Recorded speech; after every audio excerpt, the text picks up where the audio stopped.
Hapo jana baadhi ya taarifa zimesambaa kuhusiana na Young Africans kwenda hatua za mbele zaidi, nikimaanisha CAS, na taarifa ilidai kwamba Young Africans wameamua kupeleka mashtaka yao katika mahakama ya usuluhishi wa michezo ambayo ni CAS, kwa namna ambavyo taarifa imeweza kutoka, na hii ni mara baada ya kupokea majibu kutoka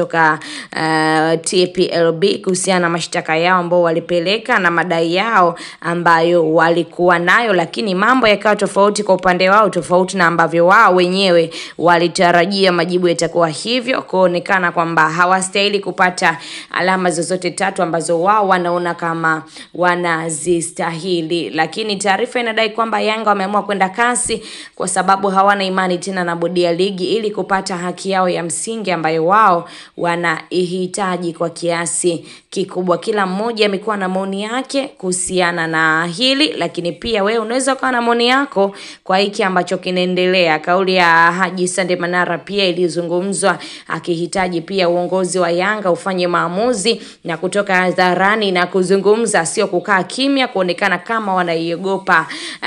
TFF ama wanaogopa kufungiwa kwa kile ambacho